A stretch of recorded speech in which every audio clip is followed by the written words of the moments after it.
نحمده ونصلي ونسلم على رسوله الكريم اما بعد فاعوذ باللہ من الشیطان الرجیم بسم اللہ الرحمن الرحیم من صلی علی کنت شفیعہ یوم القیامہ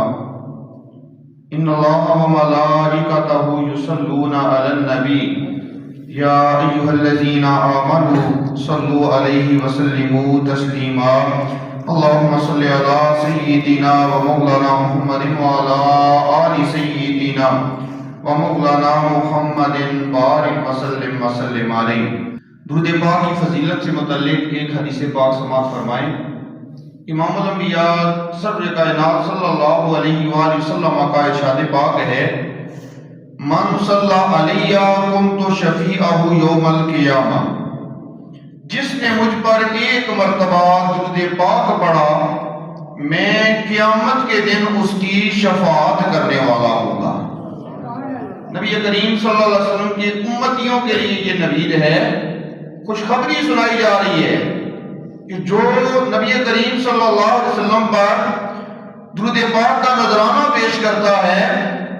اللہ کے حبیب صلی اللہ علیہ وآلہ وسلم قیامت کے دن ان کی شفاعت فرمائیں گے۔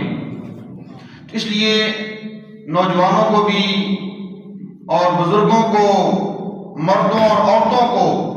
سب کو چاہیے کہ روزانہ یاد رکھیں، روزانہ اس بات کو ذہن میں رکھیں کہ ہم نے نبی کریم صلی اللہ علیہ وآلہ وسلم کی بارگاہ میں درود پاک کا تحفہ بھیجا ہے کہ نہیں بھیجا۔ اگر بھیج لی ہے تو بہت اچھی بات، اگر نہیں بھیجا تو جو بھی ٹائم ہو، صبح ہے، دوپہر ہے، شام ہے، رات سونے سے پہلے ہے، کوئی بھی وقت ہے، نماز سے پہلے کا ٹائم ہے، بعد کا ہے، چل رہے ہیں، پھر رہے ہیں، کام کر رہے ہیں،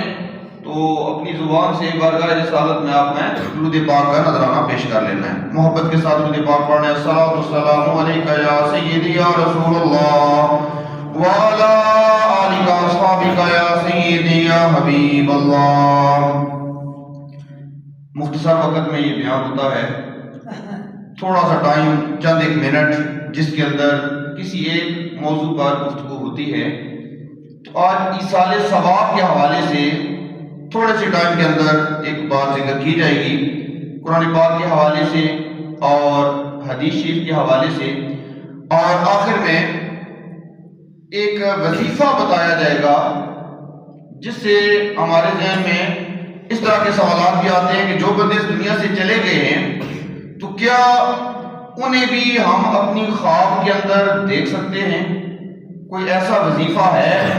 کہ جو بندہ اس دنیا سے چلا گیا ہے، کسی کے ماں باپ چلے گئے، کسی کے بہن بھائی چلے گئے، کسی کی بیوی یا اولاد میں سے کوئی دنیا سے چلا گیا،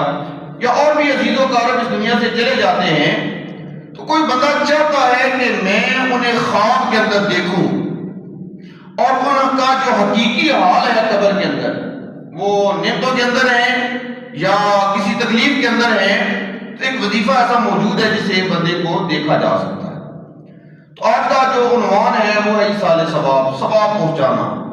دنیا کے اندر ہم کوئی بھی عمل کرتے ہیں تو اس کا ثواب ہم اپنے عزیز و اقارب کو پہنچا سکتے ہیں، اور یہ صرف پہنچا سکتے نہیں بلکہ ہمیں پہنچانا چاہیے۔ جب ہمارا عقیدہ یہ ہے کہ کوئی بھی ہم ذکر اذکار کریں اور ذکر اذکار کرنے کے بعد دعا مانگیں کہ یا اللہ یہ جو میں نے سبق پڑھا ہے اس کا ثواب میرا فلاں رشتہ دار فوت ہوا ہے اس تک پہنچا دے، تو اللہ تعالیٰ وہ ثواب اس مرحوم تک پہنچا دیتا ہے۔ وہ بندہ جہاں کہیں بھی دفن ہے دنیا میں، ہزاروں کلومیٹر دور بھی اگر وہ مدفون ہے تو آپ نے دعا مانگی ہے اسی وقت وہ ثواب اس مرحوم تک پہنچ جاتا ہے۔ تو کیا اس دعا کا ذکر قرآن پاک میں موجود ہے؟ اللہ تعالیٰ نے قرآن پاک میں ارشاد فرمایا وَالَّذِينَ جَاءُوا مِن بَعْدِهِمْ يَقُولُونَ رَبَّنَا اغْفِرْ لَنَا وَلِإِخْوَانِنَا الَّذِينَ سَبَقُونَا بِالْإِيمَانِ۔ اللہ تعالیٰ نے ارشاد فرمایا وہ لوگ جو بعد میں آئیں گے وہ کہتے ہیں رَبَّنَا اغْفِرْ لَنَا، اے ہمارے پروردگار ہماری بخشش فرما، وَلِإِخْوَانِنَا الَّذِينَ سَبَقُونَا بِالْإِيمَانِ، اور ہمارے ان بھائیوں کی بخشش فرما جو اسلام کے ایمان کے ساتھ اس دنیا سے چلے گئے۔ تو پتہ چلا اپنے لیے بخشش کی دعا بھی مانگی جا سکتی ہے، اور جو سلامتی ایمان کے ساتھ اس دنیا سے چلے گئے ہیں ان کے لیے بھی دعا کرنا قرآن پاک سے ثابت ہے۔ پھر ایک مسئلہ، جب ہم قبرستان کی طرف جاتے ہیں، قبرستان سے ہمارا گزر ہو، کوئی بھی ڈھوک ہے، کوئی بھی گاؤں ہے، کوئی بھی شہر ہے، اس کا ساتھ یہ قبرستان ہوتا ہے، تو ہمارا وہاں سے گزر بھی ہوتا ہے، چاہے روزانہ ہو یا ہفتے بعد ہو یا کچھ دنوں کے بعد ہو یا فوتگی کے موقع پر ہو، ہم قبرستان جاتے ہیں۔ اور وہاں جو قبرستان میں جاتے ہیں وہاں پر ہمیں کیا کہنا چاہیے؟ حدیث پاک میں آتا ہے، نبی کریم صلی اللہ علیہ وآلہ وسلم فرماتے ہیں کہ وہاں یہ الفاظ کہنے چاہیے، السلام علیکم یا اہل القبور یغفر اللہ لنا ولکم انتم سلفنا ونحن بالاثر۔ اس کا ترجمہ یہ ہے کہ جب ہم قبرستان جائیں تو ہم نے یہ جملہ کہنا ہے، السلام علیکم یا اہل القبور، اے قبروں والو تم پر سلام ہو، یغفر اللہ لنا، اللہ تعالی ہماری بخشش کرے، وَلَكُمْ اور تمہاری بخشش کرے، انتم سلفنا تم ہم سے پہلے چلے گئے، وَنَحْنُ بِالْأَثَرِ اور ہم تمہارے بعد آنے والے ہیں۔ یہ جملہ اگر چند مرتبہ دہرائیں گے، اس کو پڑھیں گے، میں نے ایک ایک لفظ واضح کر کے آپ کے سامنے پیش کر دیا ہے، ایک ایک مرتبہ اس کو دہرائیں گے، 2-4 بار دہرائیں گے تو انشاءاللہ تعالیٰ یہ جملہ آپ کو یاد ہو جائے گا۔ پہلا جملہ تو آسان ہے، سب کو آتا ہے، السلام علیکم یا اہل القبور، تو تھوڑا سا اور حصہ بھی شامل کر لیں جو حدیث پاک کے اندر موجود ہے، جس میں اپنے لیے دعا ہے اور ان مرحومین کے لیے دعا ہے، اور آخر میں یہ ذکر ہے کہ تم ہم سے پہلے چلے گئے ہو، ہم تمہارے بعد آنے والے ہیں۔ اور جب ہم سلام دیتے ہیں تو وہ جو قبر والے ہیں وہ ہمیں پہچانتے بھی ہیں اور ہمارے سلام کا جواب بھی دیتے ہیں، لیکن چونکہ دنیا کا ایک نظام ہے، اگر قبر والی آواز ہم سن لیں تو دنیا کا نظام درم برم ہو جاتا ہے، اس لیے وہ پہچانتے بھی ہیں اور جواب بھی دیتے ہیں، اور اس میں عرصے کا ذکر بھی نہیں ہے کہ سال گزرے 10 سال گزرے ہیں۔ جب بھی آپ مرحومین کی قبروں پر جائیں گے، عزیز و اقارب کی قبروں پر جائیں گے تو وہ پہچانتے ہیں کس نے کیا دعا مانگی ہے اور کس نے کیا ذکر کر کے میرے لیے کیا ایصال ثواب کیا ہے۔ اب جو میں نے ذکر کیا ہے کہ اگر آپ چاہتے ہیں کہ آپ کا کوئی عزیز و اقارب جو اس دنیا سے چلا گیا ہے اسے آپ خواب کے اندر دیکھنا چاہتے ہیں، اس کا ذکر اس کے اندر موجود ہے۔ حضرت امام حسن بصری رحمۃ اللہ تعالی علیہ، ان کا شمار اللہ تعالیٰ کے اولیاء میں ہوتا ہے، بہت بڑے اللہ تعالیٰ کے ولی گزرے ہیں۔ ان کے پاس ایک عورت آ گئی اور آ کر کہنے لگی کہ میری بیٹی فوت ہو گئی ہے، تو آپ مجھے کوئی ایسا عمل بتائیں جس سے میں اپنی بیٹی کو دیکھ سکوں کہ میری بیٹی کس حال کے اندر ہے۔ تو حضرت امام حسن بصری رحمۃ اللہ تعالی علیہ آپ نے ایک وظیفہ بتایا، اور یہ سارے لوگوں کے لیے، اور ہے بھی اتنا مشکل نہیں ہے، آسان ہے۔ آپ نے فرمایا رات عشاء کی نماز پڑھنے کے بعد 4 رکعت نماز نفل ادا کرنے۔ عشاء کی نماز اللہ کے مکمل ہو گئی ہے اور لازمی نہیں ہے کہ مسجد کے اندر آپ پڑھیں، گھر میں جب آپ کا سونے کا ٹائم ہے اس ٹائم میں 4 رکعت نماز نفل ادا کریں۔ یہ مرد بھی پڑھ سکتے ہیں، عورتیں بھی ادا کر سکتی ہیں۔ 4 رکعت نماز نفل ادا کرو، لیکن اس کا طریقہ یہ ہے کہ ہر رکعت میں سورہ فاتحہ کے بعد 30ویں پارے کے اندر ایک سورت ہے سورۃ التکاثر، جس کا آغاز ہوتا ہے الہاکم التکاثر حتی زرتم المقابر۔ یہ جو سورت ہے یہ سورت ہر رکعت کے اندر پڑھنی، اگر نہیں یاد تو یاد بھی ہو سکتی ہے، اتنی مشکل کوئی نہیں ہے، چند آیات ہیں، اور یہ آیات سورہ فاتحہ کے بعد پہلی رکعت میں بھی یہی سورت پڑھنی ہے، دوسری رکعت میں بھی یہی سورت پڑھنی ہے، تیسری رکعت میں بھی اور چوتھی رکعت میں بھی یہی ایک ہی سورت پڑھنی ہے۔ سلام پھیرنے کے بعد درود پاک پڑھنا شروع کرنا ہے اور بستر پر لیٹ جانا ہے، مسلسل درود پاک پڑھتے رہیں، پڑھتے پڑھتے سو جائیں گے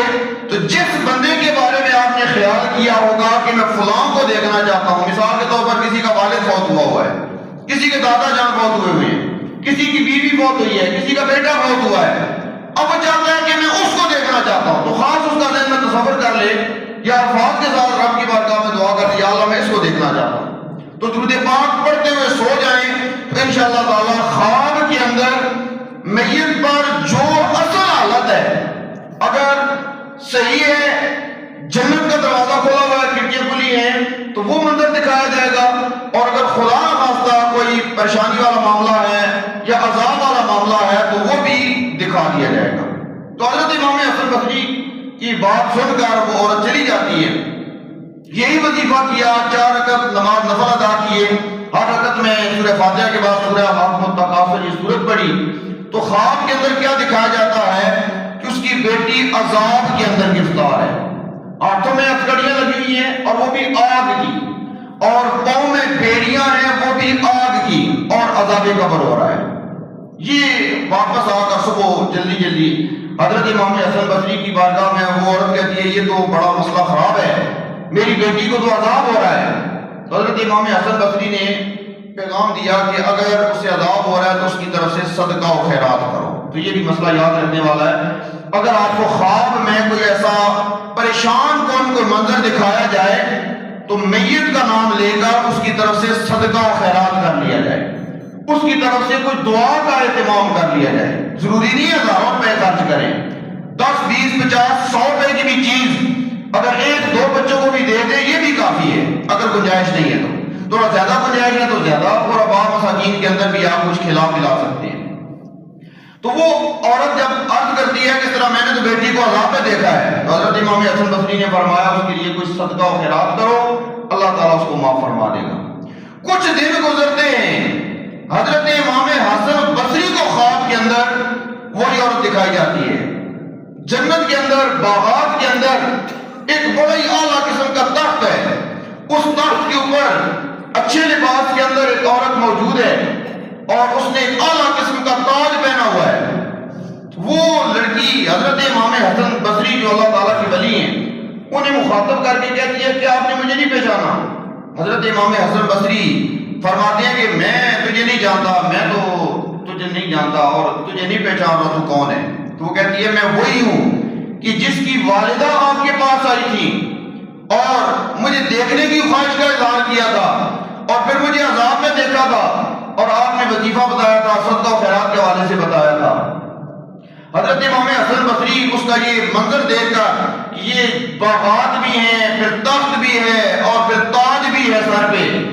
تو حضرت امام حسن بصری اس کو مخاطب کر کے کہتے ہیں تمہاری والدہ نے جو مجھے منظر دکھایا تھا اور جو تمہاری کیفیت بیان کی تھی وہ تو کچھ اور تھی، تمہاری والدہ کہہ رہی تھی وہ تو عذاب میں مبتلا ہے،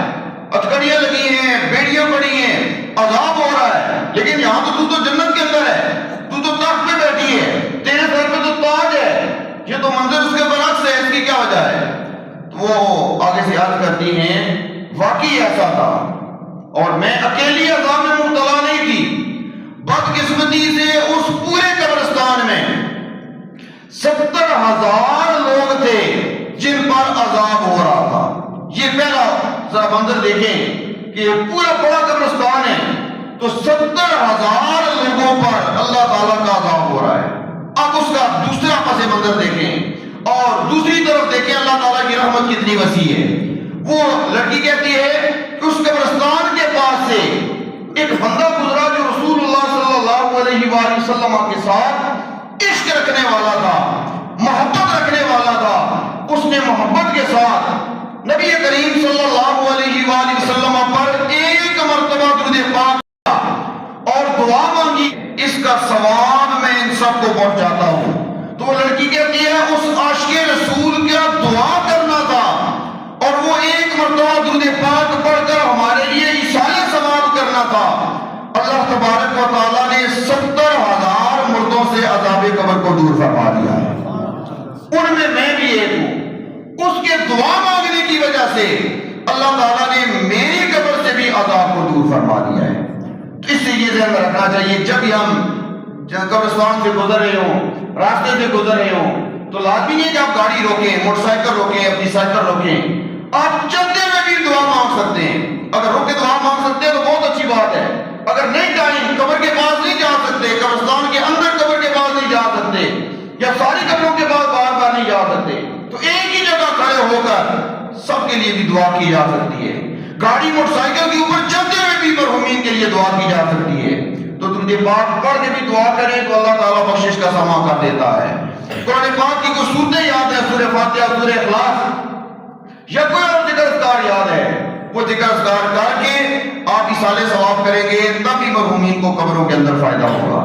اور جو گھروں کے اندر ہے، اگر کسی وجہ سے نہیں جا سکتے، مجبوری ہے یا عذر ہے، بیماری ہے، تو گھر کے اندر بیٹھ کر بھی دعا کریں گے تو یہاں سے بھی وہاں قبرستان میں مرحومین تک وہ ثواب پہنچ جاتا ہے۔